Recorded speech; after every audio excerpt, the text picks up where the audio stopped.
welcome guys. Glad we had as many here as we had. A lot of guys call us that are pouring cement, hauling manure, and doing jelly. We got record highs today, so we're going to do the best we can. I'll open up and give you viewpoints where I'm coming from after 30, 40 years of data that's compiled in my desk and so forth out there. The biggest thing is real intelligent. A friend of mine, I've been in biologicals before I went to Berlin. He's going a whole lot deeper. He's got a lot of ton of information, and I'm pretty excited what they're doing out here as far as in the soil, what we're seeing in value in crops and so forth. A couple of comments, and I'll touch to, and we ain't going to waste a lot of time on me. This is a generic article.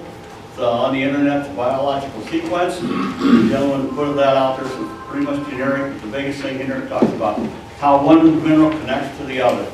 And the biggest thing is fungi, mycorrhizal fungi, and that's where we're really going out here.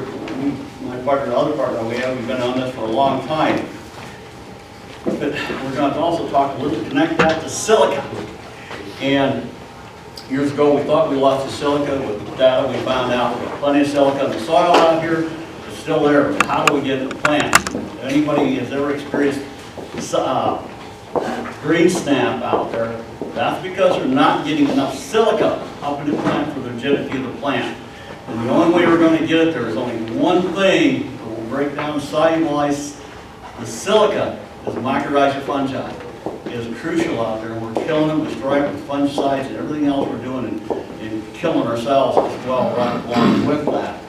There's number one here, it gets back into telling you about, and that's also glomalin. Glomalin and glomulin. And the government discovered, USDA discovered glomulin probably about 15 years ago, Berlin, approximately. And that's the glue the whole soil together. That's what started all these dust bowl back in the 30s. Is they'll hit the plow for the first time back in 1859, and that's what brought on the dust bowl. Because that soil is very fragile, the plains out there, and so that's when the winds hit and they had nothing left to hold that soil together. Glomalin was gone because the buffalo traveled only that probably once in 10 or 15 or 20 years. And so when they turned that soil over, and I remember the guy that was on public television, Ken Burns, talking about that some years back, and he says he didn't know what he actually was saying, but he says they grew beets, they had handwritten letters, they grew beets that first year off that soil were a foot in diameter. They didn't have a clue of anything about soil or anything else. They could never duplicate that. Well, they killed the mycorrhizal fungi. Fungi only last 15 minutes in sunlight. It's very fragile.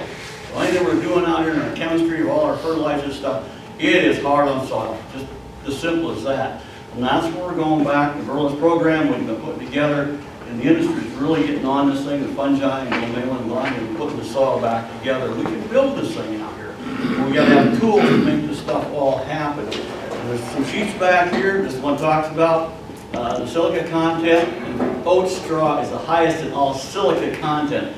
That's why cows love to eat silica or the straw, because silica will convert to calcium in the body. I hear people like, oh, the cows just love that, especially if it's not sprayed with Roundup. And they will tell you the difference, what's sprayed with Roundup and what isn't. Another article back there, you pick these stuff up when you leave or whenever, and it has to do with food quality. I'll give you just a quick overview of what's on there. It gives you, not sure the time frame once it goes down to several different minerals, the vegetables, and some of the stuff was down almost 50% in the last years on minerals that are in our crops out here.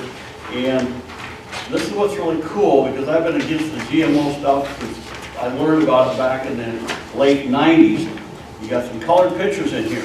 So pay attention and read that, because everybody heard about a dark field microscope. That's what these pictures are from.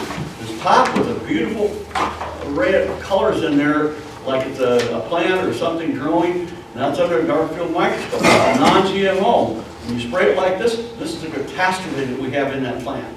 Totally destructive. Destructive in soil, plants, animals, humans, everything right down the line. That's huge. Now we're killing ourselves. Earlier the guys were all talking about the cancer rate. Everybody knows somebody's died of cancer now. It's horrendous out here. I'm going to stop on that. We'll get into more of it later, talk later on it. I'm going to do some biblical stuff. I'm going to have a little history lesson real quick. and you go back to Genesis. If you never read that book, read it and understand what's saying in there. God in creation. Every time you got done creating an element, whether it's a plant or an animal, whatever, God said, and He seen it was good. There's no place in there He says, you're going to recorrect all this stuff. And you jump forward into Ecclesiastes 1:9. There's nothing new under the face of the sun. Well, what's that all mean? Well, you can jump into Joshua and 2 Samuel. And it references a book in italics called Jasher, J-A-S-H-U-R. Good little book. And what's in there, I'm going to read one paragraph there. It tells you what happened before the flood. So much corruption upon the earth. And I'll make it very quick. And the sons of men in those days took from the cattle of the earth, the beasts of the field, and the fowls of the air, and taught the mixing of animals of one species with the other. They were genetically breeding and doing genetically engineering before the flood. And it was so wicked, God had to wipe it out. Well, where are we at today? When we talk about Iowa being number 2 in cancer. We have a problem, folks. Houston, we've got a problem. I'm going to introduce Berlin Snellers, an old friend of mine. And Berlin's gotten, wants to aware how deep they got into soil and testing and stuff. He has some really cool resorts that's been going on. So thank you, Berlin, for coming over. Berlin's from Orange City, Iowa. And these companies have been into this stuff. I've known Berlin just short of 40 years. So thank you, Berlin. Feel sorry for you. Thank you. Okay, we've got a lot of material to cover today, but before we get started, you've all got a folder like this, and the reason we do that is because things don't always show good up on the screen. So what's up on the screen is also on, I've got the wrong one here. We have another one. Are they in here? Yeah. Okay.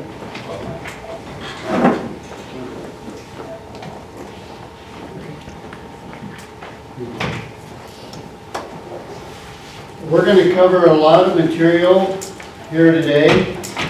We'll try and get you to, how many of you guys have had to go through the torture of watching the videos that we've done that Terry has sent out?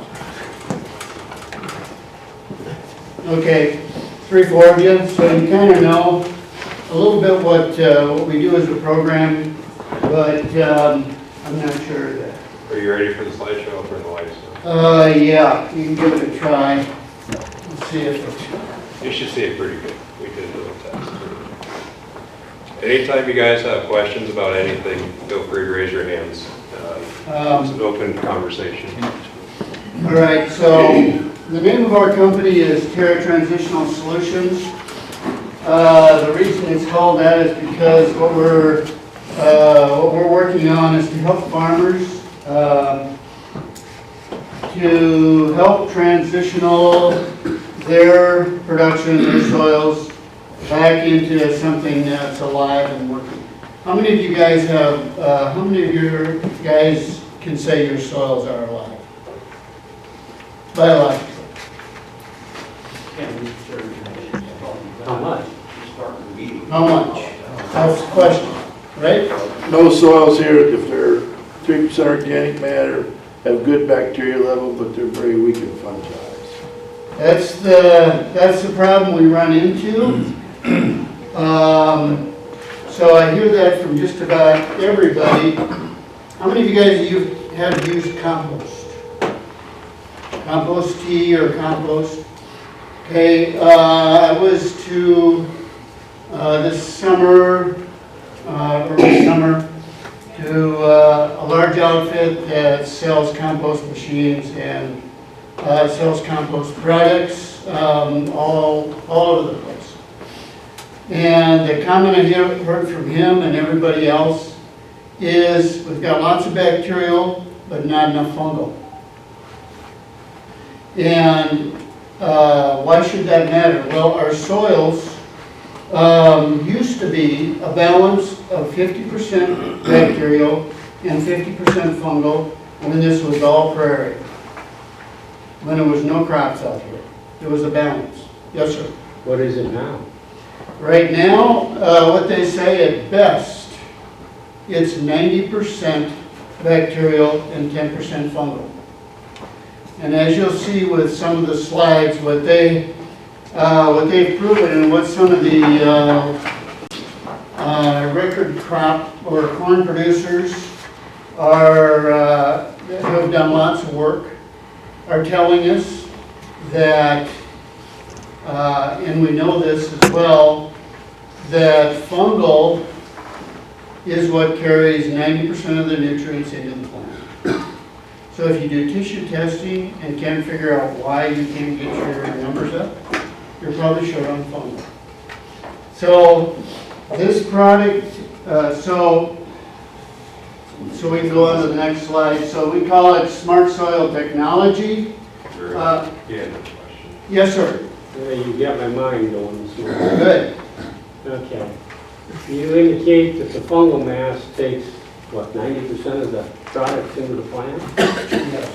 How is that determined? That just seems kind of odd versus bacteria. Well, fungal and bacterial have different, Right. Different characteristics. and different functions in the soil, right? Right. The bacterial is much more resilient than the fungal. And fungal goes out and literally, when you put dry fertilizer out there, that's a mine product. It's literally rock, right? It comes from rock because it's mined out of the soil. And fungal can go out there and secrete acids and enzymes to break that down to feed the plant what it's calling for when the plant signals to the fungal what it needs through the exudates that it feeds. But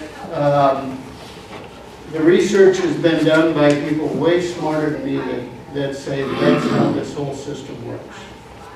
So are you saying that every time we go out to spray in the field, if there's biological or amendments in that, you should have some fungal dominant type of product in there?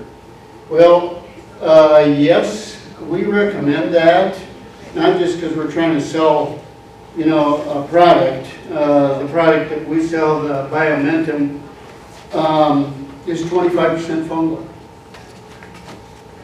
But the fungal family is so massive, how do you know the right one? Exactly.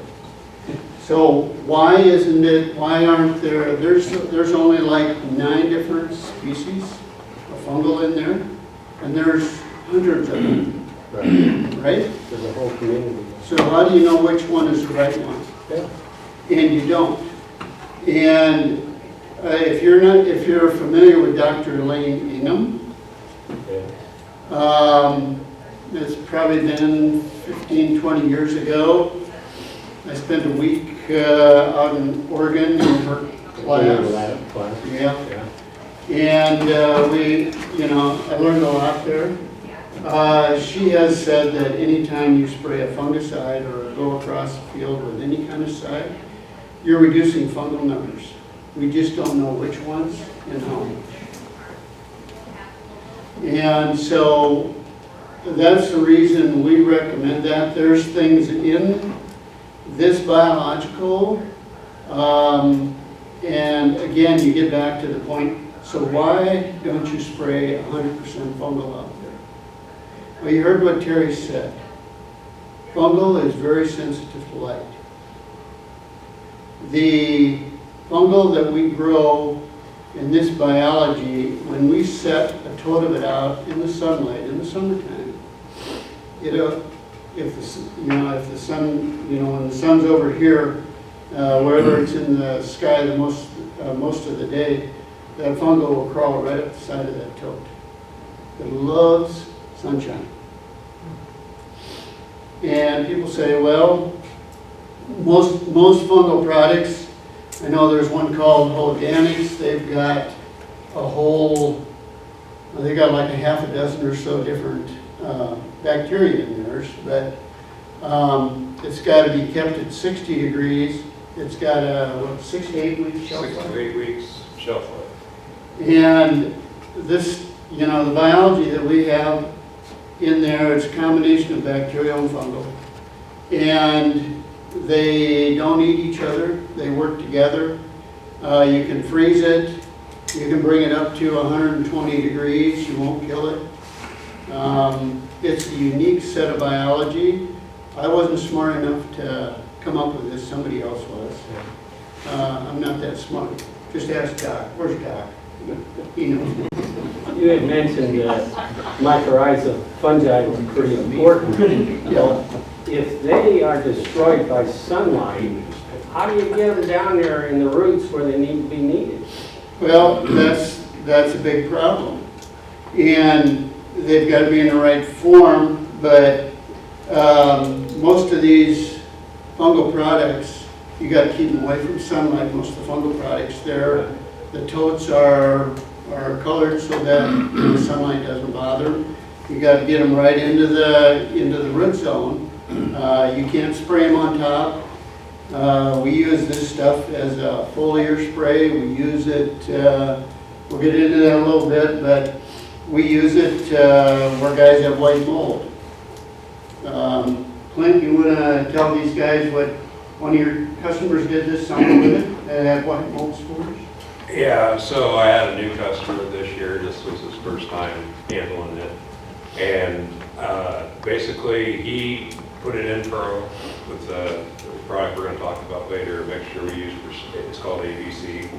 And then he's in an area that's really, really bad white mold. I'm in an area with really, really bad white mold in Nebraska.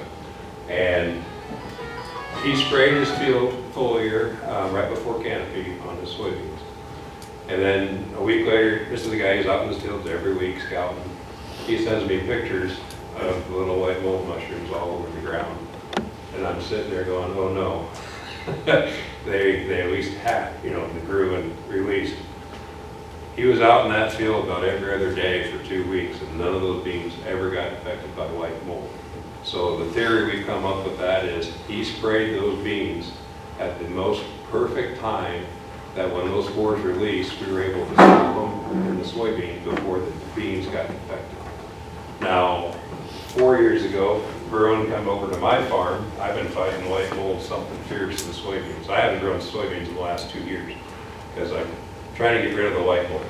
We're putting this out there on the corn and put it in the ground, trying to get the numbers down. This next year I will be going back to some beans again. Now, when Bruin came out, we had beans this tall, 4 foot tall, narrow rows. I had put 2 passes of fungicide on. This is right outside my kitchen window, and you just see the white mold every day. It just kept going up and up and up. And I called him, I said, hey, this is the first time I've ever worked with them. And I said, hey, I can't get this white mold stopped. I said, do you think your product will fix it? He goes, well, I'll be there in the morning. So he come the next morning. We walked out there, what did you tell me? Worst white mold he'd ever seen in his whole entire life. And it was bad. I thought, I'm used to 60, 70 bushel beans. At that point, I was worried I was going to get 10 bushel beans. It was that bad. If you guys have had white mold, you know it doesn't take long to take out a lot of units. And I said, do you think we can stop it? And he goes, I don't know. We've never had it this bad. So he said, we're going to try it. So I followed him back to Orange City, got a tote.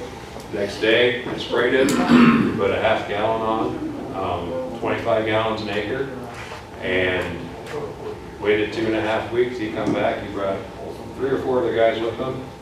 We hopped on the sprayer, all the white mold was gone. Completely wiped out. And I No, it told him, wasn't gone. well, it stopped, but it turned from white, you could tell it wasn't going to spread anymore, and it didn't spread anymore. We ended up harvesting those beans that made like 42 bushel. So it was one of those years I thought I was going to lose all that 80 acres of beans.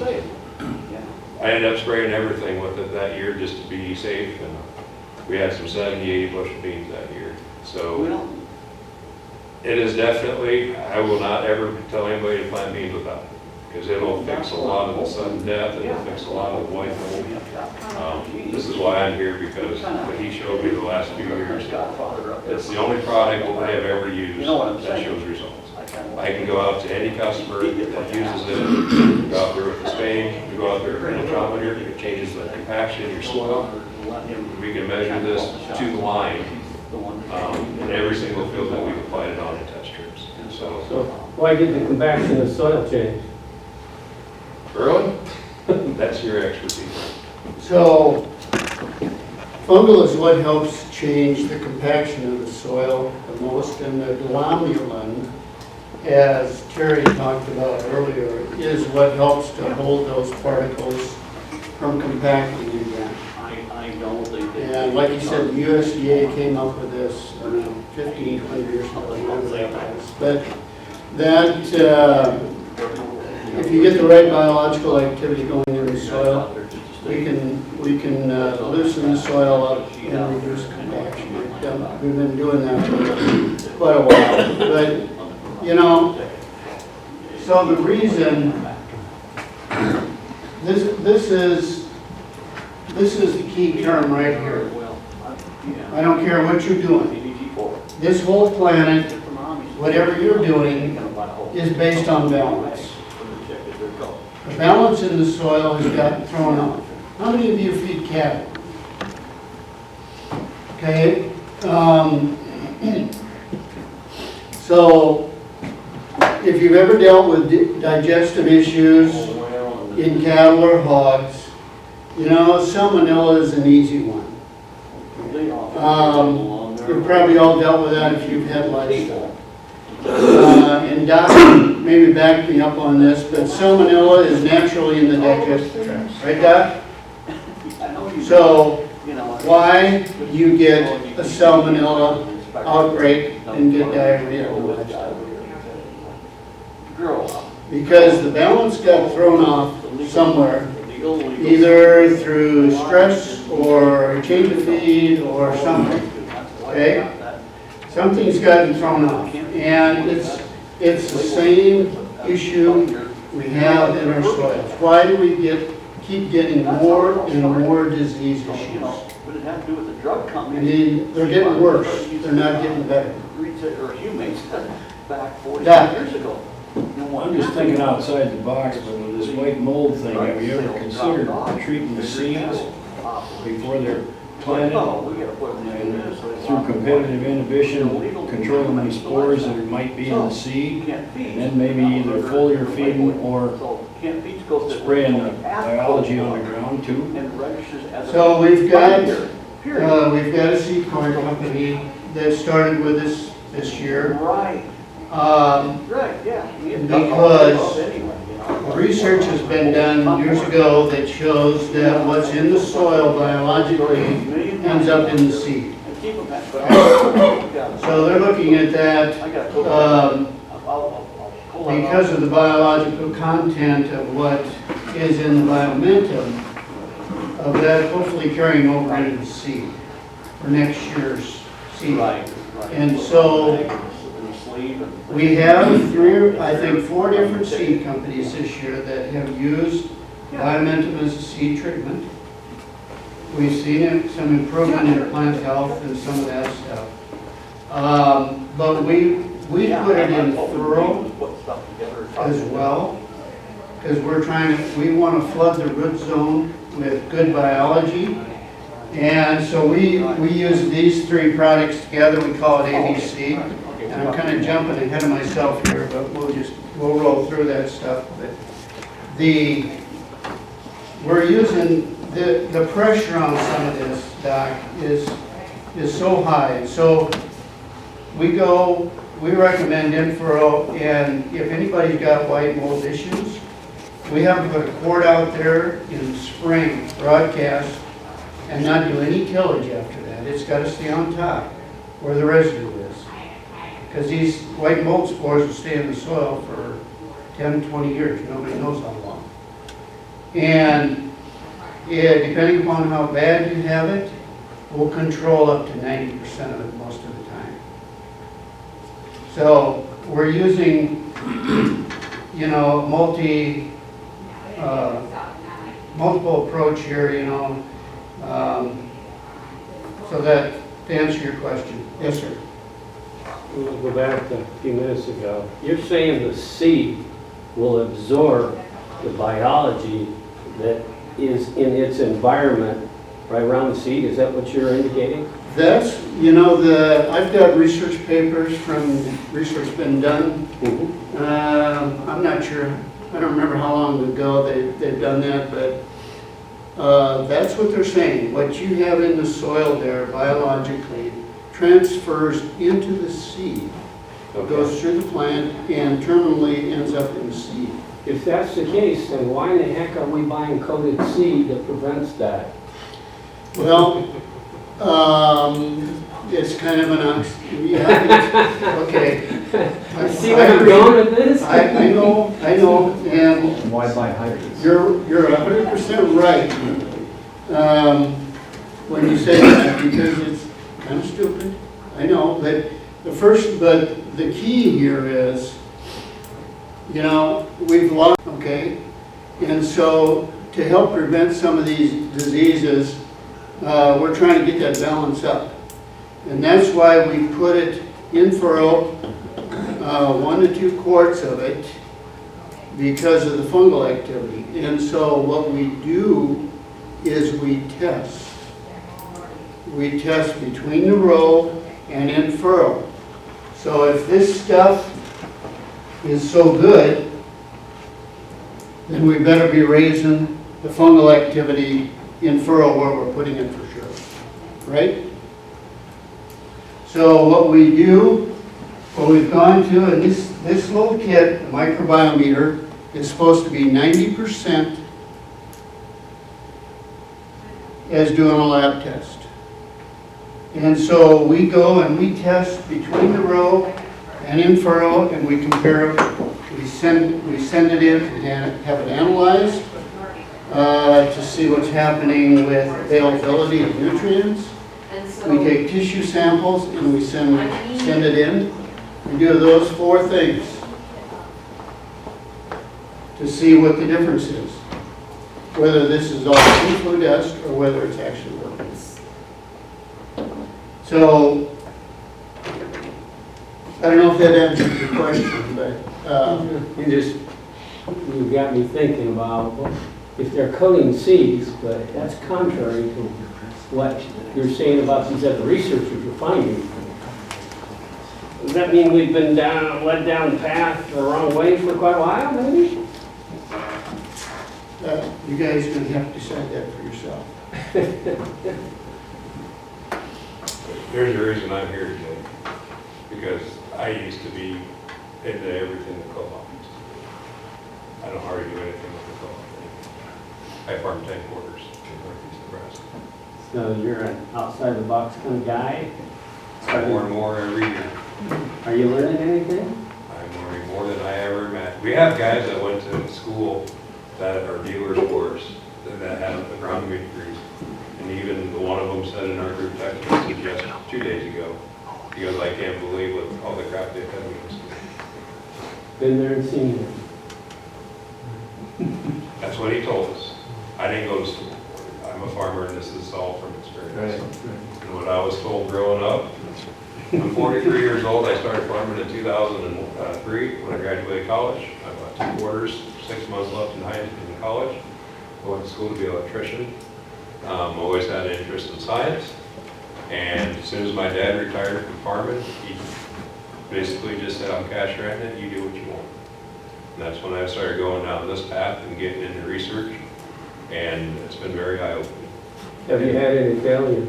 Oh yeah, everybody has failures. There's always We never failures. talk about those. Oh, we will. It's not 100%. But once you start understanding how everything works, and you can't just throw stuff at it and hope it sticks. Right. You have to have some thought behind it. You gotta have some foundational knowledge to understand what, why, and how come. Right. And you can't just throw a bunch of biologicals on the rock. Yeah. You have to have, like you said, the balance. And also you gotta be careful when using more than one. Like if we have guys using other biologicals, we'll ask for a sample and then we'll take it to the lab and make sure they're I do it with some other products. They don't all work together. You brought that up earlier. How do you know which ones? You don't. We're going, you know, the stuff we do, that's why we do so much testing. We're just a small company. I think the last couple of years, we've spent $150,000 on testing. Because we don't want to be marketing something to farmers that doesn't work. It's tough enough the way it is. And we don't want to see guys wasting their money either. We're trying to help farmers make money, and part of what we're doing and part of what we're going to talk about is reclaiming what you've built. And so we don't have all the answers either. We're learning every day just like you guys are. The problem is there are so many biologicals out there. How do you choose which ones are good and which ones aren't? And most of these biologicals are usually a single strain designed to do one thing or another. And they're expensive. So that's what we want to get into. I appreciate this is an open meeting. Don't be afraid to ask questions as we go along. Okay? Okay. So, as you guys will see with your sheets, if you can't see the screen, you maybe can't read it in here either, but these are all in a row here. These, what you have on the right side of your packet, are the PowerPoint slides. So if you can't see the screen, hopefully you can read what's on the sheets on the right-hand side. That's why they're in there. Okay, so we hear these statements all the time. I spend all this money on fertilizer, but my yields don't seem to change. Something has to. How many of you are in that position? It's not been an easy road. Okay, so we said something about biologicals. Biological agronomy is an adaptive soil management system used to build soil microbiology through intensive regenerative practices that increase carbon, right, Dan? And nutrient availability for profitable crop production. Can you increase production economically without enough carbon in your soil? If you guys have been working with Terry, you probably have heard a lot about carbon, haven't you? You know how important it is. Okay, we're going to talk a bunch about that. So, you've probably seen this as well. In top 12 inches of acre healthy soil, there's a ton of microbes. Fertile healthy soil must contain carbon-containing compounds to sustain billions of microscopic life. A living soil is a fertile healthy soil.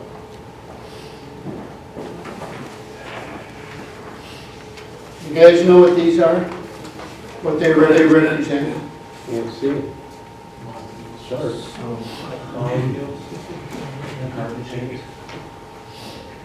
So I make these stupid, take these stupid styrofoam balls, paint black and red. So the basis of what we already mentioned is that your soils are 90% bacterial and 10% fungal, at best. This is a bacteria that you have in your soil.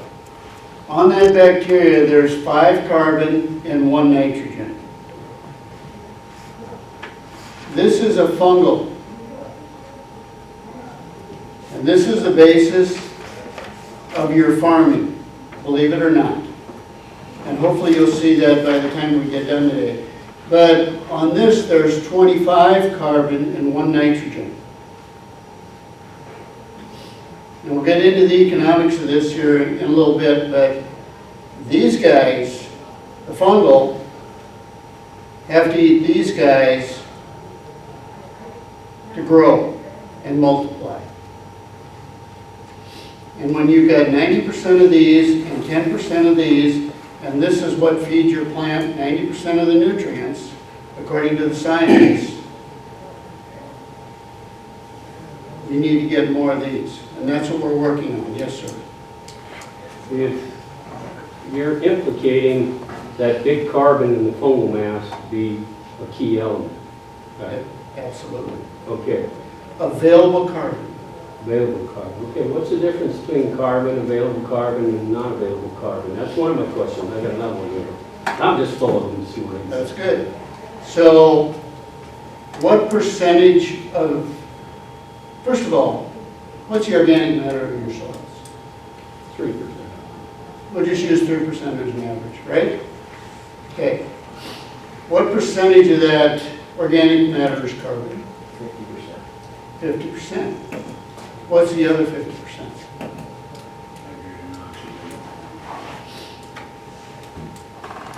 Yes.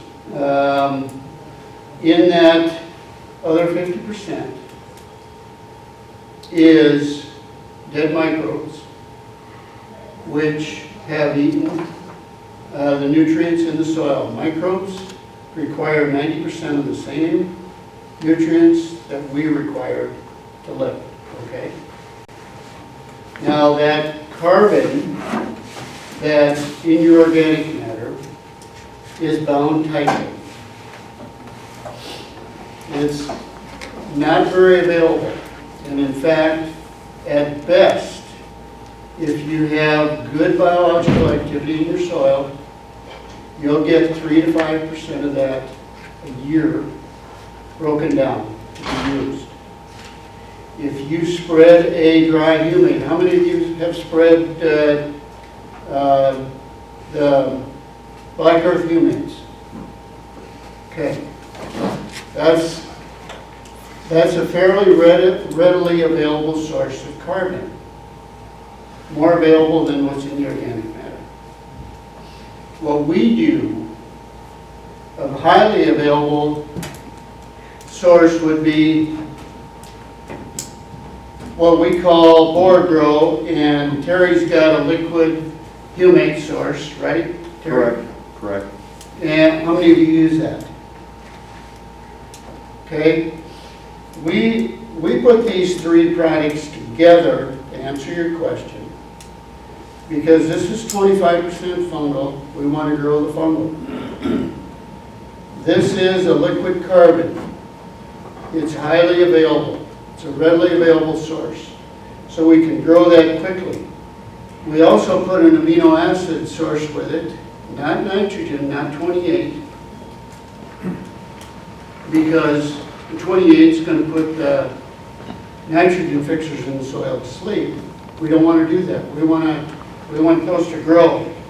So we put an amino acid source in there so that it has a nitrogen source, and the amino acids is stable. It doesn't go this way or this way, and it's available to the plant and to the biology.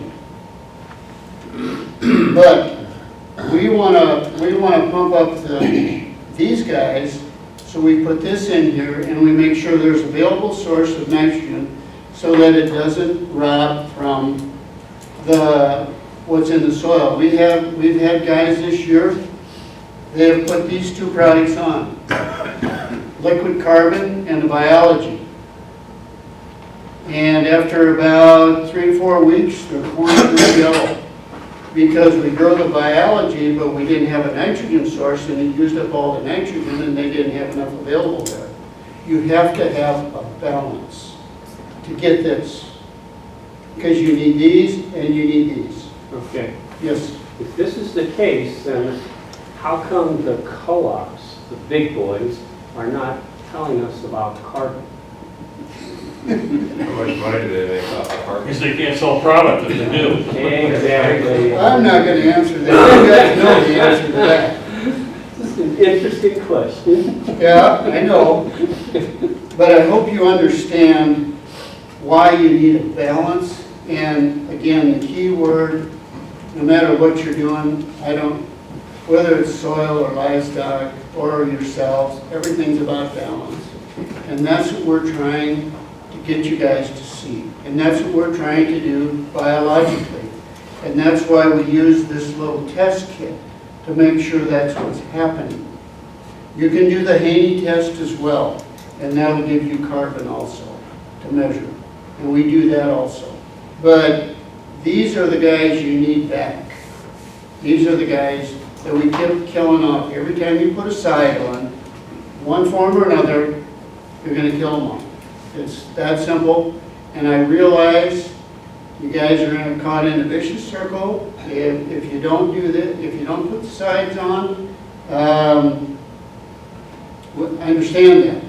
But we're doing a lot of things that hopefully will help us reduce that. And Clint's been part of that as a producer, but also working with us.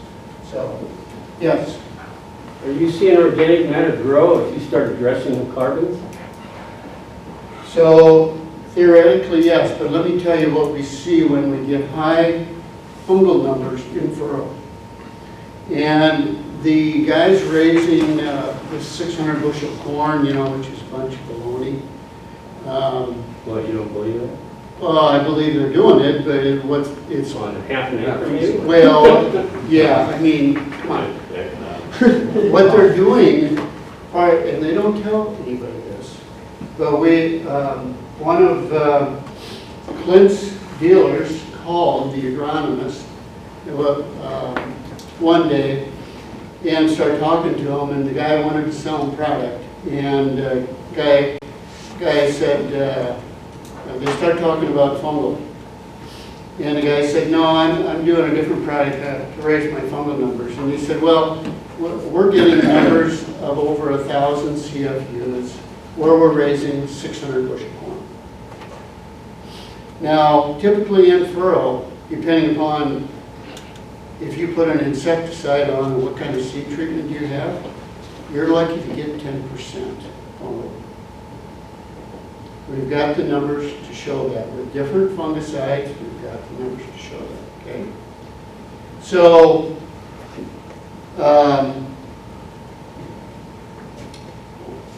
what we're talking about is building that fungal number in furrow to make things work. Are you saying the IDE family is not a good family? Side. IDE, herbicide, insecticide, fungicide, suicide. They all have a negative effect. The last three letters seem to be common. Yeah. Yep. So, these are the things that we're finding. And so we're focused on, the biological things and making things work. So what we've seen, when you ask about organic matter, sorry, I'll get back, go back to that question. So when we really increase fungal numbers in furrow from, we'll say, a lot of times we'll see probably around 100 to 150 fungal to maybe the same amount in furrow as between the row. Very typical, depending upon what guys do in furrow and for seed treatments. When we get the fungal numbers up in the 35% fungal range in furrow or even higher, well, typically what we'll see when we send that same soil sample into Midwest Labs and have organic matter check, we'll see a decrease in organic matter. Now, why would that be? Because if things are working right and we're getting that much fungal activity, then bacterially we're breaking down that organic matter for the plant to use. And you say, well, we're trying to build organic matter, not reduce it. But what we're trying to do is we're trying to utilize what you have out there biologically, so you don't have to pour all this stuff on. The goal of Terra Transitional Solutions is to reduce producer inputs by 50%. And we've got guys doing that. Clint, you want to tell them about Jake? He hasn't used P or K in 5 years. And he's still getting 240, 50 bushel. And he's been with us for 2 years. So he's been doing it before he got with us. Yeah. And we actually had a field day out there last summer. And it opens your eyes on what we've been fed from the co-op. And I'm not, we're not saying go 100% do. Start slow, take a spot, take your worst spot. That's why I tell my customers, give me your worst spot. Let's see if we can fix it. Because that's where you need to start. We better keep moving. Yeah. So is it releasing the carbon side of the organic matter? Yes, it is. Yeah, it's not just the nutrients, but it's the carbon as well. Because you said only 3 or 4% of this. Yeah. Yeah. That's all you can, 5%, whoever did this study, they said 3 to 5% maximum that you can release. They say there's 1,000 pounds of nitrogen in every 1% organic matter, 650 pounds of phosphorus, 300-400 of potassium. I forget the exact numbers. It's in the slides here. And when you start doing the numbers, if you have a 3% organic soil and you can really get the biology in your soil cooking, you can release those. And you know that. This is the thing you need to remember. The form that is in and your residue is in is dead plant material that's been utilized biologically and is held in the bodies of the dead biology that's in the organic matter. Okay? Then the number one pick of a food source for a plant that you're growing out there, corn, soybeans, wheat, doesn't matter what it is dead plant material. It will take that up, if it's available, before any commercial fertilizer you put out there. If that's not available, it'll take up the commercial fertilizer. Okay? So what's in the organic matter is very important. And if you have, let's say 3% organic matter, and you've got 1,000 pounds of nitrogen per 1%, that's 3,000 pounds. If you get 3% of that broken down, that's 90 units. If you get 5% broken down, that's 150 units, right? If my math is That what makes green manures, quality green manures work so well is that it's dropping down fast enough for the plants to pick up. Yeah, yeah, it is. Yeah, you know, it's back with green manures, it's bacteria that just explode, you know, when you have residue out there. And they say for every 40 bushel of corn, there is 17 units of nitrogen per ton. For every 40 bushel, there's a ton of residue, there's 17 units of nitrogen in that. If you can't get your residue broken down, you're leaving money on the table.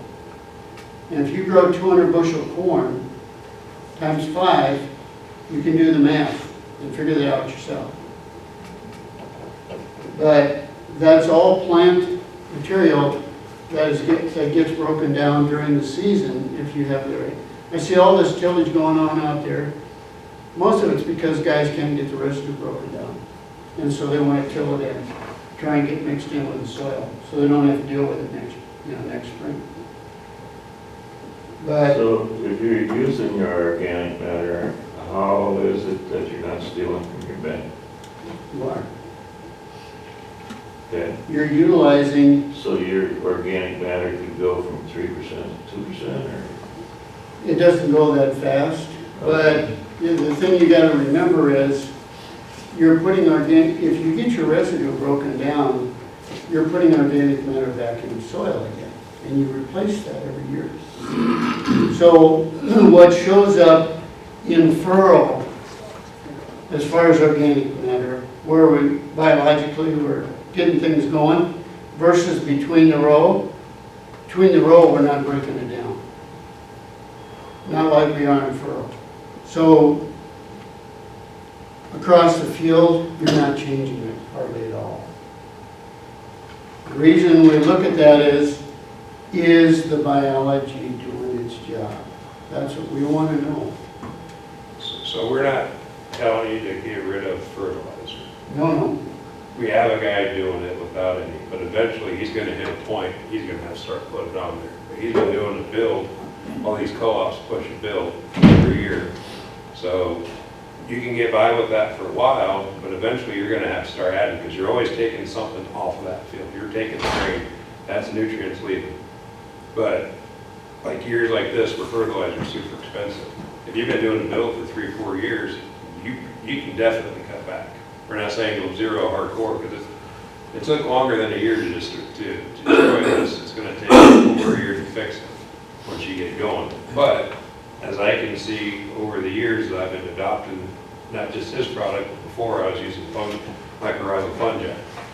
So if you actually go home tonight, Google mycorrhizal fungi and the benefits of mycorrhizal fungi, and then look at your fields and say, what am I seeing in my fields that's giving me a trouble? Harder to kill weeds, mycorrhizal fungi help suppress weeds. So the more fungal we farm out, the more of those weeds and all that stuff thrive. Now, I'm not saying I'm perfect, because my fields are the same just like your guys. I'm seeing the same problems you are, and we're slowly fixing it by building back the biology and having it done naturally. So as you gradually keep lowering your fungal, those problems become more and more problems.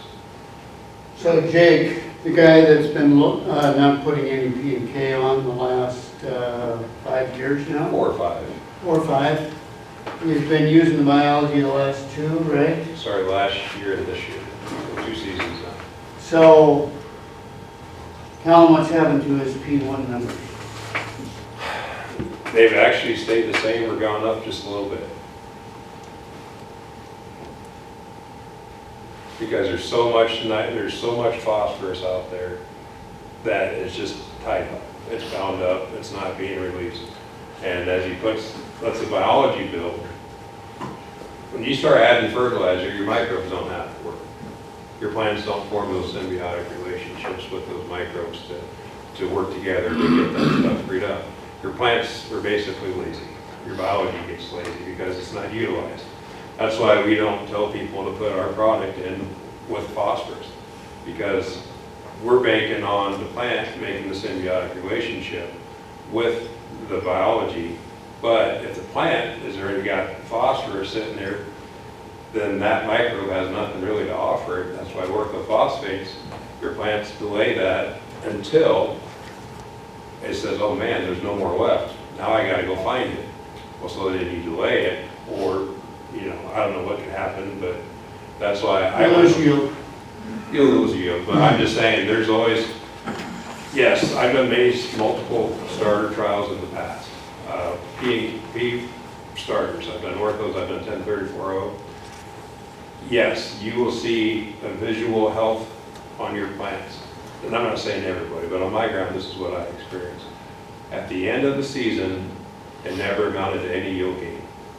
Yes, they look better early, but at the end of the day, and I went to no fertility, and I just let it go. And then there was like a bushel difference in like 14 different strips of different fertility levels, nitrogen and everything. So that's what really got me down this path of what's really going on. Why did I not see a 30 bushel difference by not putting, I had spots I put 0 nitrogen on. It still did 290 bushel corn on a 105-day number. And I'm sitting here going, how in the heck is that even possible? And it's because the biology had a chance to work. So there's a lot of ways to do farming, and it just depends which route you want to go down. You can chemically farm, it's expensive. You're going to start having a lot of challenges. And if you can fix some of the stuff that's going down in that dirt, some of your problems will be easier to solve. And I'm seeing it. My weeds are a lot easier to kill. I started adding fungal back in, and I don't have a lot of problems killing weeds anymore. We've had guys, got a couple guys in Ohio, who've been using Biomental for 5-6 years, and the one guy says he does not use pre anymore. I think his agronomist cannot believe how little he spends on herbicides. He does one pass with herbicide on his corn and soybeans. He has some escapes, and he has to go out there and do some spot spraying, but he's reduced his weed pressure tremendously. Why do you think that is? The people that know way more than I do say that the higher the bacterial in your soil, the more weeds you're going to have. So when you get the bacterial down and the fungal start coming up, you're going to reduce weed pressure. Okay? Now before we go off the topic, can somebody throw the light switch on over there? I want you to pull this first sheet off the left-hand side, and I want to go over that with you a minute here. If you look at this sheet, we're just talking about what is in your soil and farming, robbing your soil. Ray Ward, do you know who he is? Ward Labs. Ray Ward was asked the question at a meeting that he was asked to speak at. One of the speakers said to him, "How much phosphorus do you have in your soil?" He said, "Oh, wait a minute." And he looked at his soil test, and he said, "I don't know, 25 parts per million." The speaker said, "No, how much phosphorus do you have in your soil?" He said, "Okay, give me a minute." He stopped and did some figuring, because he knows chemistry, because that's what he does. He said, "I have enough phosphorus out here for the next 90 years without running out," because he knows he's got tie-ups out there. Okay? Now if you look at this sheet here, this is a real simple sheet. I want you to look at that. You see the pH across the top? Okay. On the left-hand side, it shows the different crops and what pH ranges they grow in. Just for your, just for you to look at. This is a sheet. This sheet came from a guy that did research, and this is about 30, 40 years old at least. Okay? So if you look down the left-hand side, it says lime required phosphate relationship, minor elements relation, and bacteria and fungal activity. 40 years ago. If you start with the first one there where it says no lime required except for alfalfa and sweet clover, you see that? We're going to go down that first column. Phosphates become fixed with calcium. You all know that, right? You got high calcium. When you put phosphorus on, liquid phosphorus, if you do not have it chelated, as soon as it hits the soil, if you got any calcium in there, depending upon your pH, it's going to turn into the same thing as what your teeth are made of. Seriously. The only way you break that down is with acid or with biology to make it available at that point. You see below that, then, manganese, iron, copper, zinc, boron, increasingly fixed. Below that, bacteria thrive, fungi languish, nitrogen freely fixed. Because what kind of biology fixes nitrogen? It's It's bacteria. And in that pH range, bacteria love to grow. Let's go to the next column there. About in the middle, where 6.0. Phosphates are generally soluble. Manganese, iron, copper, zinc, boron, cobalt, increasingly available and what does that say? In satisfactory amounts. Below that, desirable bacteria and fungi activity, nitrogen freely fixed. Now what we do when we send in the soil samples to Lake Midwest, like you've all done, where we send them, they give you a pH. So the ones in furrow, we take 5 rows. And we in row and then those 5 rows between the row. And that's what we sample when we send in. So if you've ever gotten a soil sample back, you know there's a pH reading on there. And invariably, if you've got the biology working in furrow, if your pH is high, 7, we'll say, or if your pH is 5, in furrow, where we put the biology, it's right around 6. The biology moderates the pH. This helps also. Humates are known to also help moderate pH, but that's what we're seeing. Okay, last column. Phosphates become fixed with iron and aluminum. How many of you have aluminum in your soil? Aluminum is a big problem. Let me give you an example. We had a Hutterite colony up in Minnesota by the North Dakota border, where they raise a lot of beets, and the way they process beets, there's a lot of aluminum in it. But they have a mountain. I mean, it looks like a mountain with where they've processed the beets that have been discarded. There's a lot of calcium in there, but the aluminum is high, sky high. So this Hutterite colony wanted to go use that, and we said, do you have an analysis? Yes, we do. Parts per million were like 1,200 on aluminum. Just awful. We said, do not use that. Well, we can get it for free. And go up there and get it for free. Do not use that. You will tie up your phosphorus. Well, their phosphorus was in the 80s. Their P1 was in the 80s. They put beet lime on. Next year, it went down to 6. With a soil test, down to 6. That aluminum tied up the phosphorus. Okay? What do we do?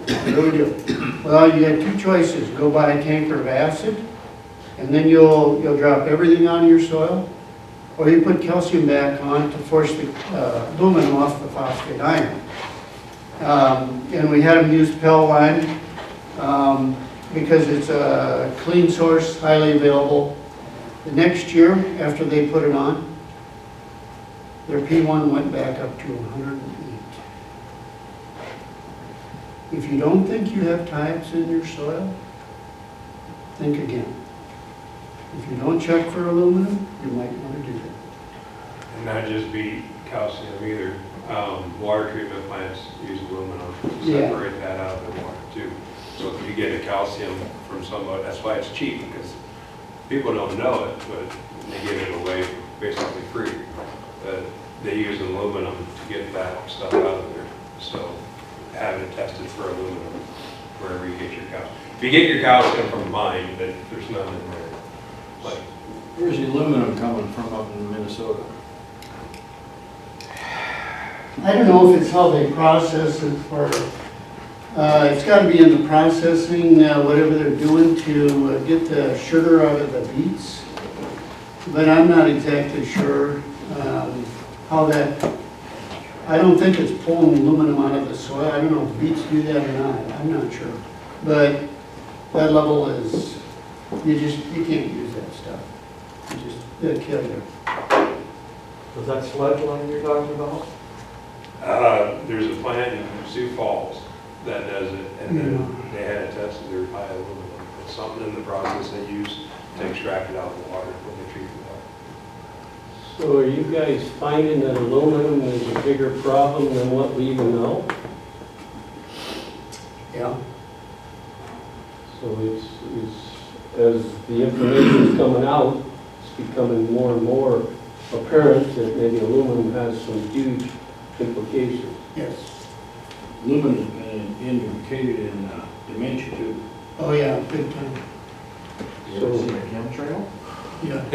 I have. We're not gonna go there. No, That's a whole different slide. Well, I mean, that's, Because I know, because, I mean, that's the only place, like, for us here, there's nothing we put on with aluminum, but our aluminum numbers are going up. well, You explain it. you know, Bob, Straight, he's passed away now, but, you know, he did a lot of work on that, and he said, I've got, and this was before he passed away, going back 10 years, he said, since he's been watching those things that they call chemtrails. He said every year, the aluminum's going up now. It's coming from somewhere, whether it's coming from chemtrails or whether they're dumping it into something we put on the soil, but it's coming up way too fast. Yes, sir. You ever hear of Dane Wigington?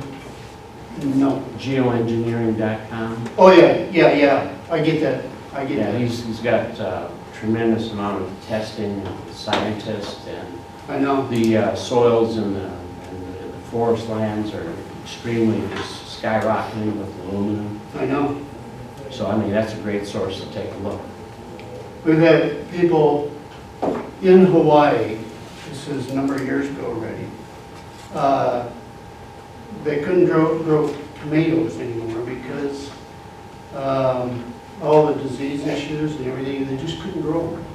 So they put some tomatoes right next to where they were growing, and they put, you know, plastic over it, like a greenhouse plastic, and they were fine. So, what is that? I don't know. They think it's because of what, you know, it's getting dropped. I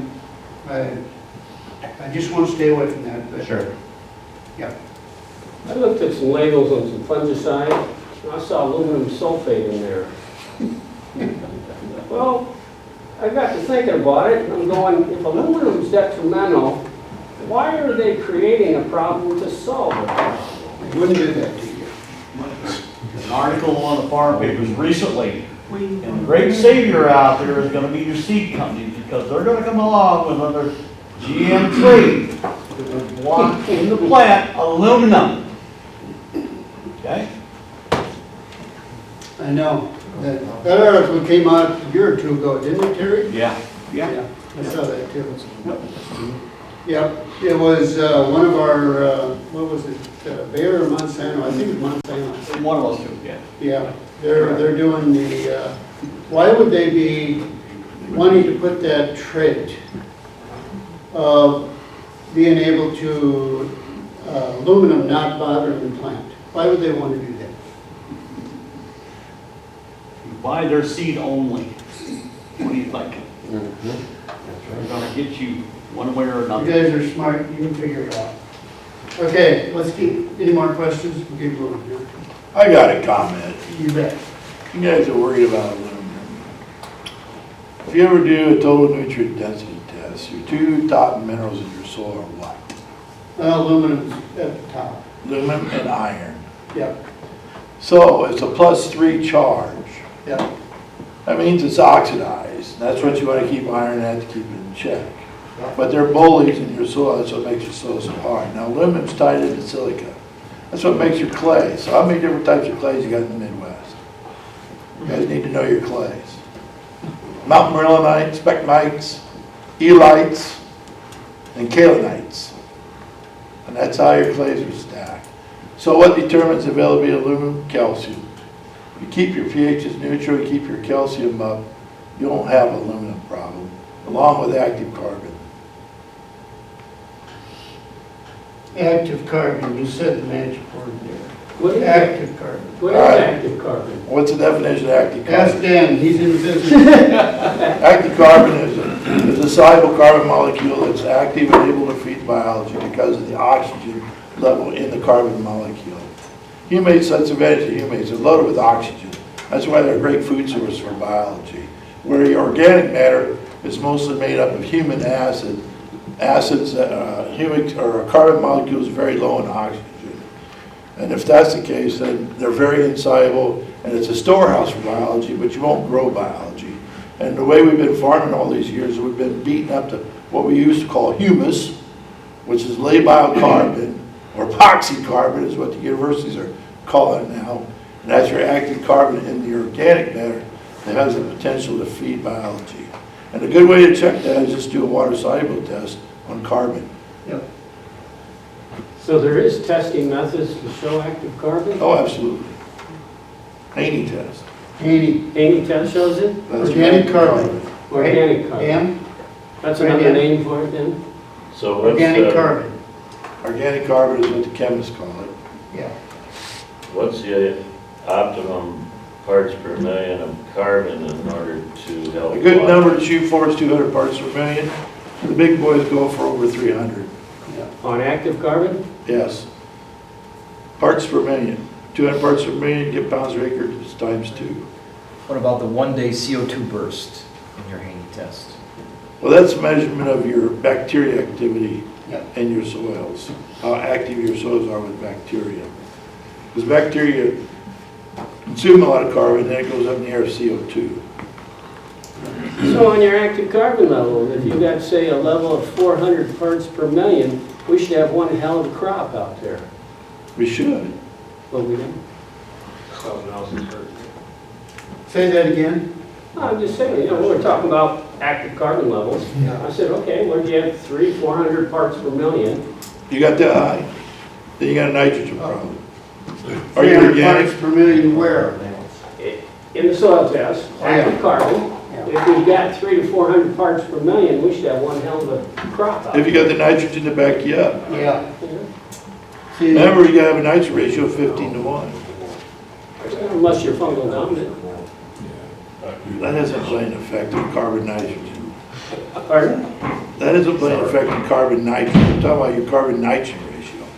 Yeah. If you got fungi is good, especially to help feed the phosphate, but they don't produce a lot of nitrogen for you. Your azotobacteria do that. Azotobacters? Azotobacters. Azotobacters is the other one they're selling in the market. That's the one that lives inside the plant. They robbed that one from sugarcane. And beater is a zeta.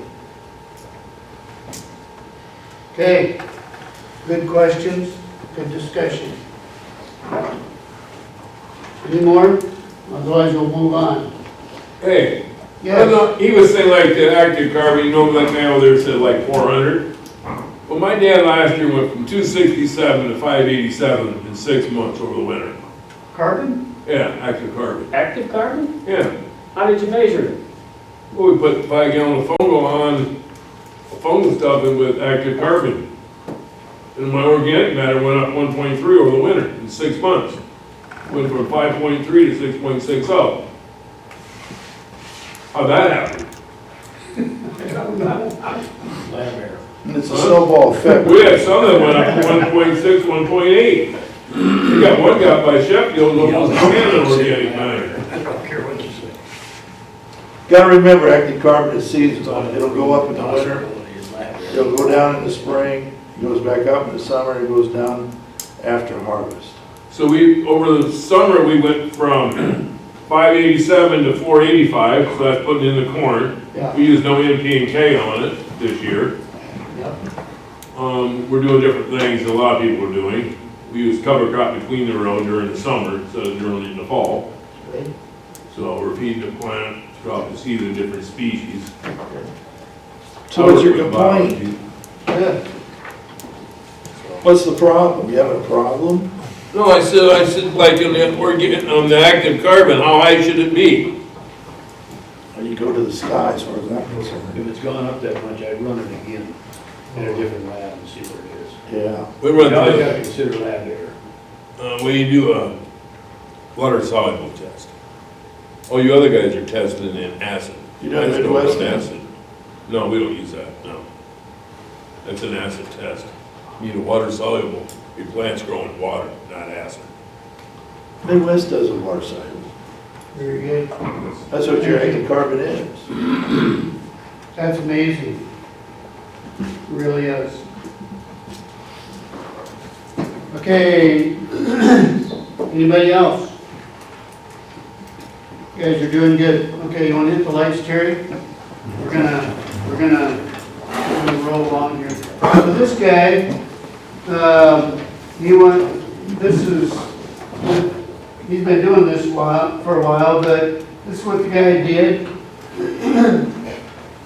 He started cutting back on his fertilizer. Now he's got hog manure, but he increased his corn bushels and bean bushels, cut his nitrogen in half, and 2/3 of his phosphorus and potassium.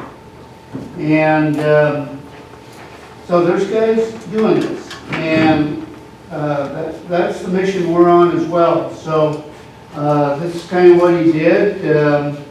And it was over 4 or 5 years. You got to remember, most of the time, if you're expecting a miracle out of a biological, then you're talking to the wrong people.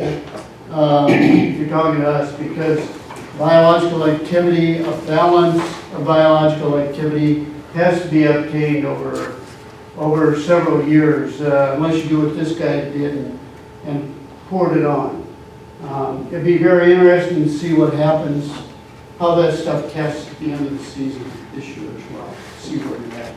I'd be interested to know that with what you're doing there. So this is what it's all about: soil, food, web. If you haven't heard it, so we're just talking about can we reduce fertilizers. So this is some of the tests that have been done. This is on this side here, the amount of nitrogen applied. And it went from 90 up to 240. So this was in over 2-3 years, and biological mass as well. So what happened to biology for the mean total bacterial and fungal biomass when nitrogen was applied? So at 90 units, the biologicals were up here. At 200 units, they were here. At 240, they were here. Once you get over 90 units of applied nitrogen, you start putting the nitrogen fixers to sleep in the soil. So this was a guy in Nebraska, just to show you this year. He did a test on this field, and no yield loss where 90 units of nitrogen were applied on the left side of the field versus 125 on the right side. His nitrogen, he did a nitrate test, 0 to 12 inches, and actually, what did he say? What did James say? It was around 175. What is nitrogen, I think. I don't remember what he said on that one. But he didn't trust it, so on half the field, he increased the nitrogen, and he's using our program, but he found out that he didn't have to spend that extra money on nitrogen and got the same yield. Okay? So we're gonna look at this here a minute. Look at some numbers. We're talking about bacterial, fungal, and what happens. What's the C/N ratio? The bacteria or fungi release nitrogen. Do they? Bacteria or fungi release nitrogen?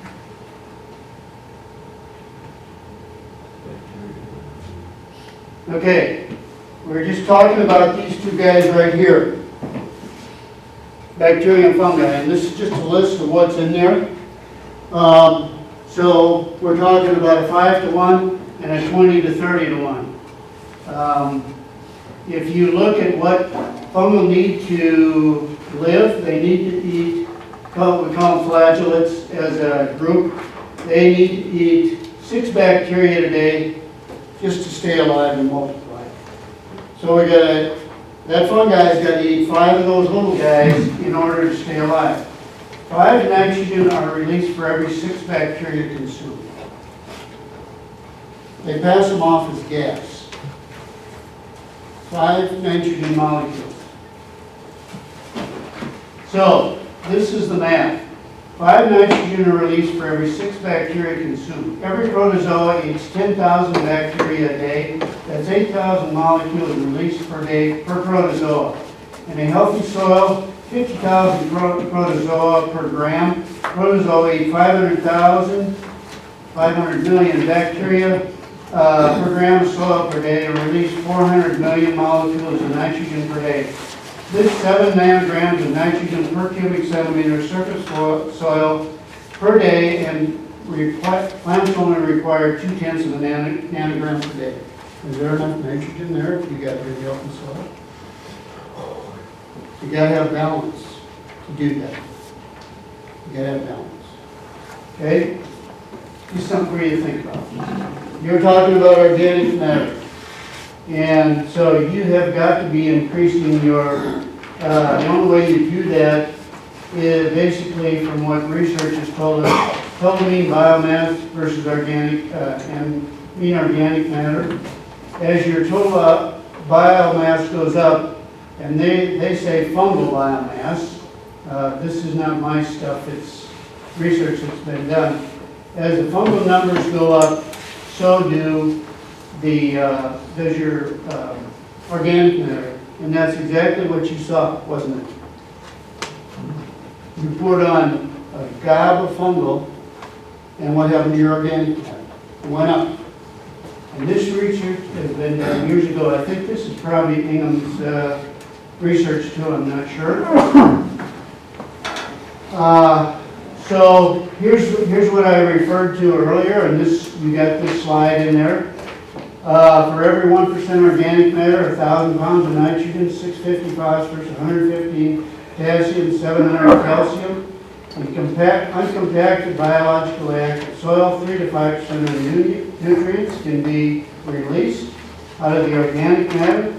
So 5% soil gives you 150 to 200 units of nitrogen, 97% 162 pounds of phosphorus, 17 to 28 pounds of potassium, 105 to 175 pounds per acre of calcium. Nitrogen cycle, how many of you are familiar with that? It's in your stuff, but the nitrogen cycle is what we're just talking about here. The nitrogen cycle and the carbon cycle, which is what we're talking about also, how important carbon is, they work together, and one doesn't work without the other. So when you shut off the nitrogen cycle by pouring too much nitrogen on, it's a detriment on the nitrogen cycle as far as nutrient uptake is concerned as well. So you recommend splitting nitrogen? Absolutely. If you're going to put nitrogen on, split it. Please do not put nitrogen and phosphorus in furrow.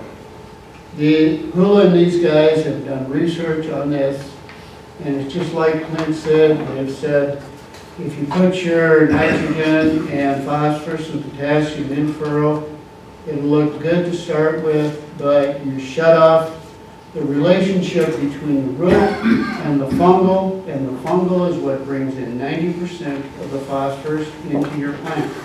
And those guys swear that anything 35 and above on phosphorus on your tissue test. How many do tissue tests? Anybody?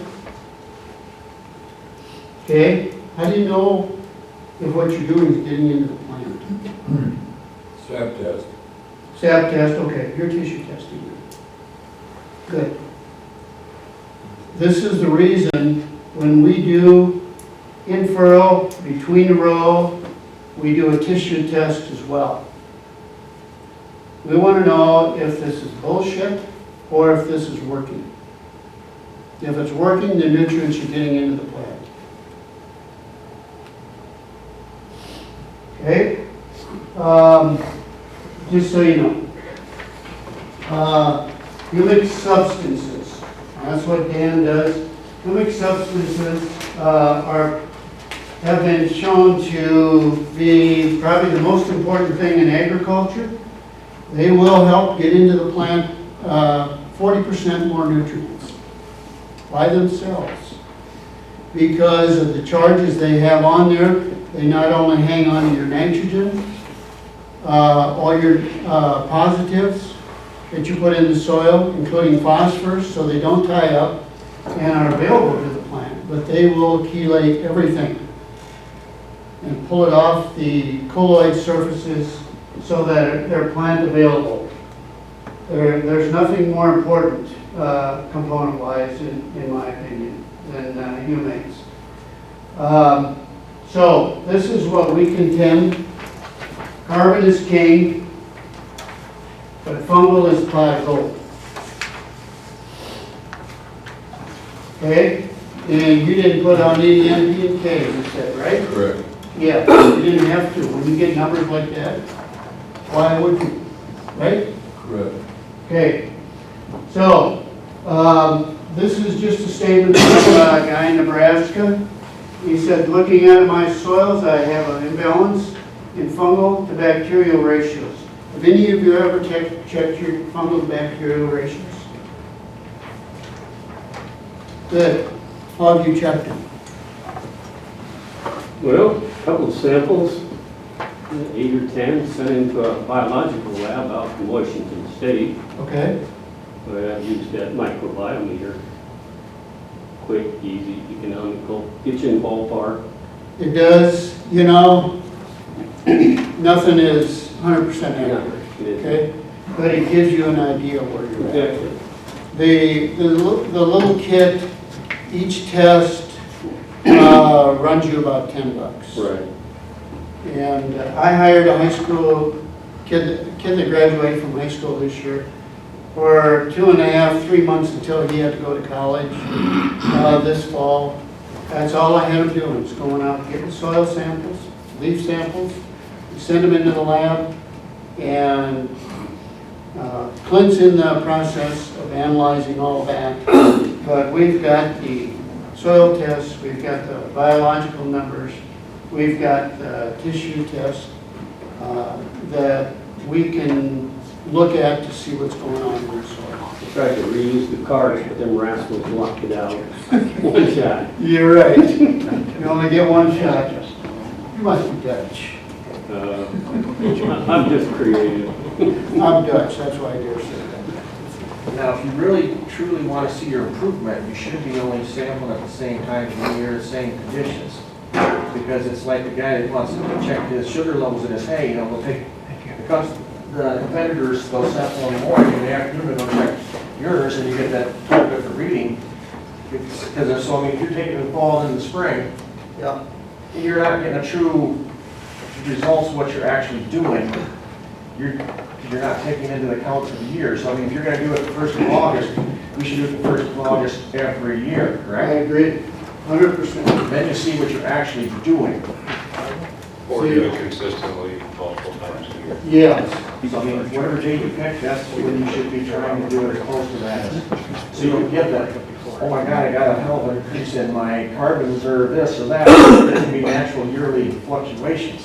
So at that thought of doing it at the same time every year, how many years do you think you should do it? We don't know. So it's Just best to do consistent. it multiple times a year Exactly. and compare the next year to the same multiple times. Consistency. So not just pick spring or pick fall, because it changes throughout the growing season. So if you are going to do it, it's not that expensive to do it. But yeah. The reason I had this kid going is we went to the same spots every time to see what the progression was. And if you guys have done any tissue testing, you know that the levels required are different during different times of the year, depending upon what the crop is, maturity of the crop. So that's what we were looking for, to see what was happening. Are we staying? And actually what we found, where soils were very high on calcium, we'll say 3,000–4,000 parts per million. Early on, the calcium was the most visible one early on, until the biology got enough numbers built up, the calcium was short. But after about 4 to 6 weeks, and the rest of the season, the calcium was sufficient all the way through. Calcium's a tough one to get into the plant. Everybody's always short, everybody's always looking for a way to do that, but we're looking at some of those numbers. Sulfur's another one where soil tests or tissue, soil tests look low. We were bringing those up and sufficient in the tissue tests biologically, even though the soil's short, we were bringing those up. And that's the kind of thing we're looking for. So, anyway. So with your program is like 1,600 parts per million calcium sufficient? Or where would you like to see it? So, as you guys well know, 1,600 parts or 4,000 parts, you know, what they consider sufficient on a soil test is what it is in proportion to the other nutrients. Okay? So what 1,600 may be considered normal on your soil, and 4,000 may be considered normal on another soil. Because that's how the labs balance it. And, you know, I have guys ask me all the time, okay, my pH is 5.5, 6. The agronomist says I have to put calcium on or I won't grow good crop. You know what I ask them? What are your parts per million of calcium? And most of them say, you know, 2,000 to 3,000. And I said, you want to put more on? You know how many pounds per acre that is? 5,000 to 6,000 pounds per acre. Why don't you utilize it? Biologically, utilize it. And so, you know, what's good for one is not for another. And if it's 1,500, 1,600, you may need more calcium. I don't know. Would you guys agree with that? Okay. Don't be afraid to disagree. An easy method to measure that is look at your base saturations Yep, and your CEC. yep. Everything's about balance, right? Yep. It's all about balance. So, So a good base saturated calcium is what? What percentage? Giving you guys a test here. 70%. yeah, 65, 70%, right, Dan? So what if your base saturation is up at 70 or above, your pH is high, also, 70 or above? What's happening in your root zone? What do you mean, what's happening in root zone? That's where it's being checked at, right? That's where the activity has to happen. Are you getting, you know, you can spend thousands of dollars over the years to try and get everything balanced. But do you really get it balanced? No. You can't. You're gonna go Especially magnesium. Pardon me? Especially magnesium. I know. Of tests, but what we've seen biologically, if you get the biology going, we will see magnesium come down on soil tests. I'm serious. Because magnesium ties up with so many things, we can get that to come down and come more into balance biologically. And that's in the root zone now, where we concentrate the biology. But we've got numbers that show that. So, anyway. Anybody else? Okay. Just so you understand this is what Dr. Ingham did, and this shows the plain count, and that's numbers of biology based on this. This is what Dr. Ingham did, and this shows the plate count, and that's numbers of biology based on what that represents per gram and fungal per gram. In old growth forest, there's the relationship is 500 bacteria to 1,200 fungal. But you get down to a pasture where they split a pasture, got 1 pound of weight gain. It was 230 parts by bacteria to 50 parts fungal. Where they increased the fungal number so that it was close to a 1-to-1 relationship, they got 2 pounds of average daily weight. The NA field, where they did the same thing with corn, where the bacteria was 210 and the fungal was 75, 100 bushel, where they had 450 bacteria and 400 fungal, 80 more bushel. Now this should catch your attention. This was done by the University, New Mexico State Institute for Sustainable Agricultural Research, New Mexico State. They tried to take a look at the relationship between putting NP and K and organic matter on plant growth. Okay? This is nitrogen. And as they put nitrogen on, it started to go up. The more they put on, the less it went. And as they decreased it, the nitrogen, actually plant growth went up. This is plant growth. Okay, phosphorus, they did the same thing. They poured on a bunch of phosphorus, what happened? Nothing. As they decreased it, it actually went up. Same thing with potassium. Poured it on, and as they decreased it, it went up. Organic matter, same way. You'd think high organic matter is going to increase, the growth of a plant. It did not. That makes sense? It doesn't, does it? So, paradigm shift, fundamental change in the approach or underlying assumptions. So this is what they did when they tried fungal bacterial. This is low fungal down here, and as they raised the fungal, plant growth went up. As they got it more towards a 50-50 ratio. This shows very low fungal numbers, and as they raise the fungal numbers up to a 4.9 actually represents a 50-50 ratio. That's what the plants look like. Okay, symptoms of a fungal deficiency. This isn't my stuff, this is research that's been done. Poor soil structure, poor calcium retention.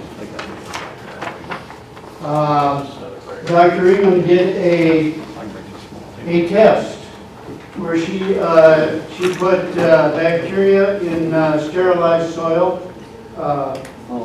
in one pot, and then the third pot contained fungal dominated compost. Liquid calcium was applied to all three and retention measured. The first pot lost 100% of the added calcium, the second lost 98%, but the third pot retained 100% of the calcium that was fungally dominated. Okay? The other thing, inadequate phosphorus uptake, we've talked about that, and increasing soil diseases. Beneficial fungi include species which devour pathogens. If you look, okay, here. We've already mentioned that. This, if you would take out your sheet on the left-hand side, if you turn the lights on a second, please. Before, with his herbicide, he put on 16 ounces of Biomentum. Corn's only, what, that tall at the most. And what he did is he was working with his company and he did analysis. So they're on front and back. You're going to have to flip it over. We'll start with no Biomentum. And it's really hard to believe, I know that. But up there at the top, chlorophyll rank with no Biomentum was 3.45. You see that? And you didn't see that? This one right here, that's the best I could do, I'm sorry. With the sugar production was at 3.05. Clear on the right on top. Now, if you flip it over, the chlorophyll rank went to 4.5, and the sugar went to 4.1. All the nutrients, and you can do this at your leisure, all the nutrient trace elements went up also. And this was taken at he sprayed it on at V3. At V6, they did a tissue test, no change. No change at all. At V9, that's when this was taken, where the biology had enough time to work. And this was side by side. That's where these numbers show the increase. Biology takes time to work. Okay, to work. And this was side by side. That's where these numbers show the increase. Biology takes time to work. Okay? All right, we flip them off again. Keep on rolling.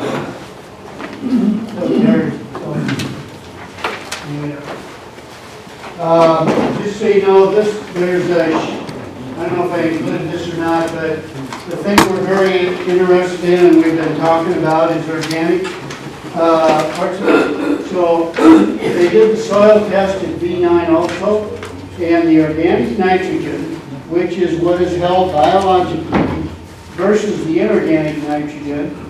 The organic nitrogen was at, let's see, that was, the top number there is 41.73. That's where nothing was put on. Biomentum was 58.34. And of course, the inorganic was at 202, where they didn't put anything on. And the inorganic, where they put the biomentum on, was at 117. What you want to do is be able to hold that nitrogen so that it doesn't go this way or this way if you put the nitrogen on. Okay, so this little deal, a independent lab did hundreds of samples, and they found out the use of glyphosate and glufosinate reduces fungal numbers to almost zero. If none of you have ever seen this before, all of you are familiar with glyphosate. It's a wonderful product. It works very well. But it's toxic to nitrogen-fixing bacteria.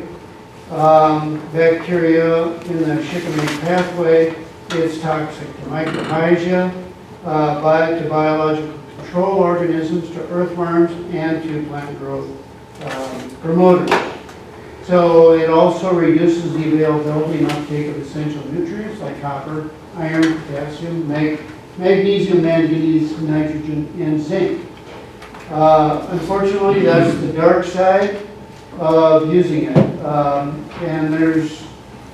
we could spend hours on that. Anyway, this is a test we did 10 years ago. That's in, I think, in sheets here, isn't it? Maybe? Maybe not. Okay. So what we did is we took two hog buildings side by side.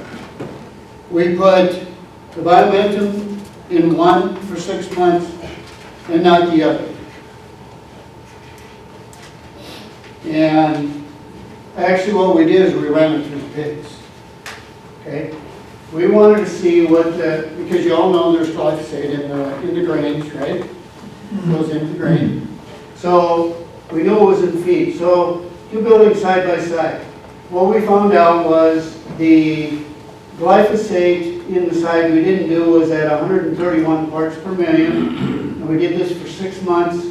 Where we put it through the pigs, it went down to 67.5. We cut it in half in 6 months. What's the half-life on glyphosate? 22 and a half years. Yep. So if you're concerned about glyphosate affecting your production or what it's doing in the soil, because of the previous slide, fungally, we have a test this year. I don't have the numbers back yet. We ran in Nebraska. against competitive product, where we're testing the soil. We know it has glyphosate. So we've got a control, we've got competing product, and we've got Biomentum. So we'll get some more numbers on that. This is the Biomentum product that we market. You can look at it if you want. This is basically what's in it. 9 different microhydra cultures, which mobilize all these nutrients. 3 different saprophytic. They recycle nature. Some of you in the room may be using some of our digester this year, but according to the universities, if you don't get that corn residue broken down, you're leaving over $100 an acre on the table, because those are nutrients you could be utilizing.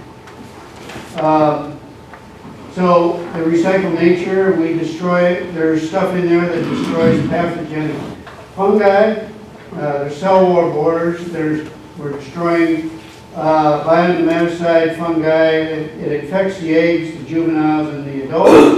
So there's 19 different bacterial cultures in there. It's a balance. So how many of you have heard of Earth Optics? Okay. Clint does sampling for them, and we'll cover that here after lunch. But Earth Optics is doing a lot of DNA testing for us to see how much we can reduce some of these pathogenic bacteria that's in the soil. And it's not just soil-borne bacteria, but we just said the universities say there's over $100 an acre in corn residue, and almost that in bean residue. I think by 3/4 of that, from what they're saying, depending upon your bean yields. But the other part of that is, how many of you have experienced southern rust, tar spot? Anybody have that this year? Yeah. Okay. How does that stuff over winter? On residue. How does corn borer over winter? On residue. If you get that stuff broken down, you can at least lighten the load. Will southern rust blow in again? Yeah. But at least you won't have to deal with it as much coming out of the soil. Now that's not a one-year thing. None of this is. But the more of that you get broken down biologically, the less pressure you're going to have. I don't, any of those leaf diseases, it's all the same thing.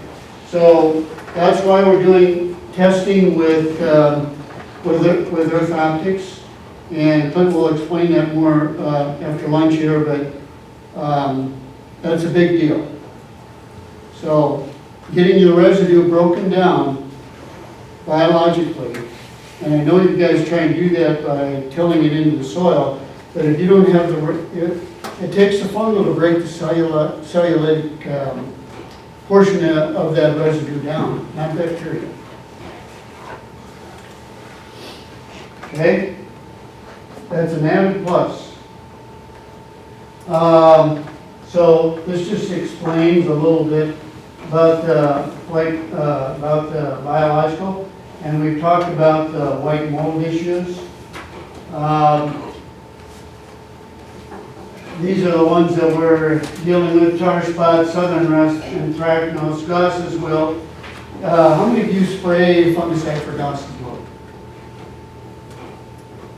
Nobody? Anybody have Gauss's wilt? Gauss's wilt is bacterial. Don't let your agronomist talk you into spraying a fungicide for Gauss's wilt. The neat thing about Biomentum product, we've used it for years to control and stop Gauss's wilt. That crazy stuff works on fungal and bacterial both. We've used it on fields that have had bacterial leaf blight. Stop the cold. Yeah, 8 to 16 ounces a liter. I think they have that what we said. Okay? Yeah. mold. This is from a guy, and we've already talked about this, that's in your stuff, but he did a test and left a strip where he didn't spray, and he claims 3-acre check. I did 20 bushel compared to the rest of the field, whatever, but we've got lots of examples of that. This is another one. This is a guy in Nebraska. He did half a pivot, 160 acres, between 43 and 44 on this side, and between 49 and 52. He had white mold come in there terrible bad, so he went in and sprayed it anyway. We put 2 quarts Biomentum on before planting, none on this side. But he went in and stopped it because he didn't want to lose his whole crop. Just got this from a guy in South Dakota. He had his agronomist come in and said, you got white mold, so we sent some Biomentum up there to him and sprayed it on, and his agronomist came out there a week later and said it stopped. This is a guy that had done some Biomentum trials. I know you guys all want to see. Everybody says, well, what about my yield? So this guy did it with a bunch of different stuff. He used 8 ounces of Biomentum with water and foliated it. It was 5 bushel better. With a half a gallon of 8-16-11 2S foliar sprayed it, it was 5 to 10 bushel better. 8 ounces of Biomentum and a half gallon of 8-16-11S with applied foliar at 7 to 9 leaf stage, and it was 10 to 20 bushel better. That was on corn. This is on soybean, of course, R1 mixed with fertilizer 4 to 6 with Feast and Biomentum and water. No insecticide on soybeans. It was 6 bushel better versus Feast XL with fungicide. So we got lots of stuff. This is one from Conklin from last year, and you can't read it worth the darn, but I can tell you, they had 2 different plots. And you know, I put this in here this way. So this is handwritten from the guy that did the test. I can put that in a nice form, like I did the other ones too. But I want to show you that we're not fudging here and making stuff up. So that's why I do that. Maybe I shouldn't, but I do. We don't want to be in line anyway. This, and this was another one that was done. So those are all in there on your sheets. We've talked about this, the residue thing. These are numbers from the university and stuff. You can look at that. If you guys aren't dealing with your residue, it's costing you money. This was cornfield in Nebraska, and this shows untreated residue. This is right next to it there, and same field. And 3/4 of the residue is gone. There's some of the heavy stuff there. By the end of the season, that'll all be gone as well. Whoops. This was in a bean field the same way. All that corn residue in there. This was treated, and there's barely anything in there. So the crop's getting benefit. So how do I balance my soils without breaking my soil bank? That was one of the first questions asked. So this is your soil bank. Key to that is residue breakdown. And if you're not using something, you guys should be, honestly. If you're dealing with residue, that's how many of you put chopper heads and everything else in the combines? Try and get rid of the residue, right? Because GMOs are tough to break down. Normal biologicals have a tough time with that. I just showed you, what GMOs, what it'll do for the GMOs with the glyphosate. So this is your soil bank. your savings account. And this, we've already covered this, you know, how much is in an acre, pearl slice or whatever, 1% organic matter, and how much carbon is there. 1% organic, approximately 10,000 pounds of carbon, 1,000 pounds of nitrogen, so this is what you guys do every year when you take soil samples. When you get your soil sample back, you go and go to your co-op or your agronomist or whoever and say, this is what I need next year because I'm short on this, this, and this.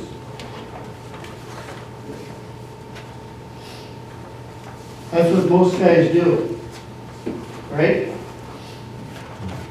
You're all familiar with the old barrel stave and the deficiency symptoms on corn. If you have those, you know that you got a problem. It's a little late by that time, however. So, how are you going to activate your soil bank? People want to make this complicated, but I like this slide because this isn't rocket science. It's not complicated, like you've been taught to believe. And just like just like Clint said, one of the guys in the group chat who went to college for 4 years, has been to Neil Kinsey's course 2 or 3 times, who followed Neil Kinsey's recommendations, and Neil Kinsey's a smart guy, to tell you how to balance your soil. And he spent thousands of dollars doing it, and he started with us 3 years ago. He's the same guy that said, I can't believe all the BS I was taught in college. It ain't real. So anyway, record corn growers say ideal range soil pH cost should be around 6.8. And if you look at that one sheet that we looked at on the left-hand side there, you know what the range is and how to get there. This is just a little more specific, and like it says here, you got a high pH or a low pH, what are you going to do to fix it?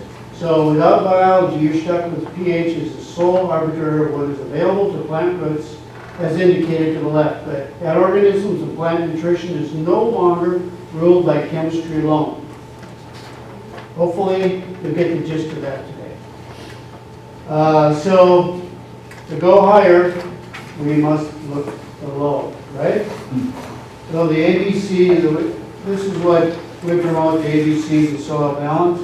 Those 3 things up there, which this shows right here.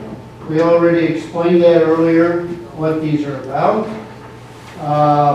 There's another label. There's another reminder of what the products do. So just so you know, the amino acid product has all 18 essential amino acids in it in the L form. In the D form, they're no good. When do we have to quit? Whenever you're ready. If stuff's ready, we'll do that here. So, just so you know, I threw this in here because everybody wants to know what's in the amino acids. There's more than just the amino acids in there.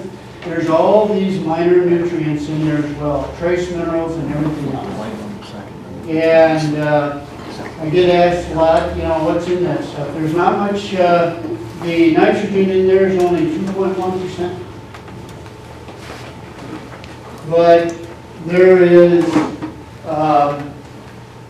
a little bit of aluminum in there, so is aluminum bad?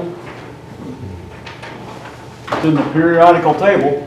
It's in the periodical table.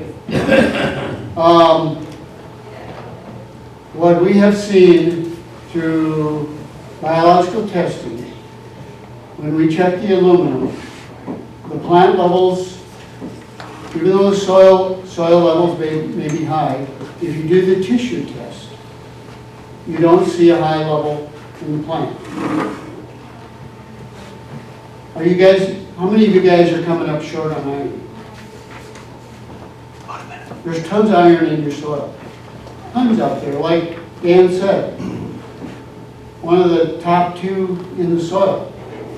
But it's one of the toughest to get into the plant. Photosynthesis and does not happen without iron. It is the lifeblood. It does not happen. And if you're not getting it into the plant and photosynthesis is not occurring, sugars aren't getting down into the soil to feed the biology, so the biology can feed your plant. It doesn't happen. And when we look at and do tissue tests, iron levels between where you put it, the biology on, and where you don't, there's a huge difference with getting the iron into the plant at the right levels. So you can look at that list when you have time, but there's all kinds of stuff. Phosphorus is at 1,700 parts per million, and magnesium, lead, copper, cobalt, chromium, calcium, boron, barium, you name it. It's all in there. All right, let's just. Hey, getting back to what each second. The book of Hosea says, "For lack of knowledge, my people will perish." But that not only applies spiritually, it applies to our physical bodies as well. So we're given to have knowledge and keep learning and growing out here as well. So, Father God, we thank you for this day. We thank you for Berlin. And we thank you for blessing all the farmers you brought here. We just pray that we have a mindset that we continue to learn and grow and move on from where we've been maybe misled all these years in a lot of aspects of how to take care of soil. We are called to be stewards. That means we're to learn as well. We have to praise you. We thank you for blessing on this food, for the hands that prepared. We ask you blessing this in Jesus' name. Amen.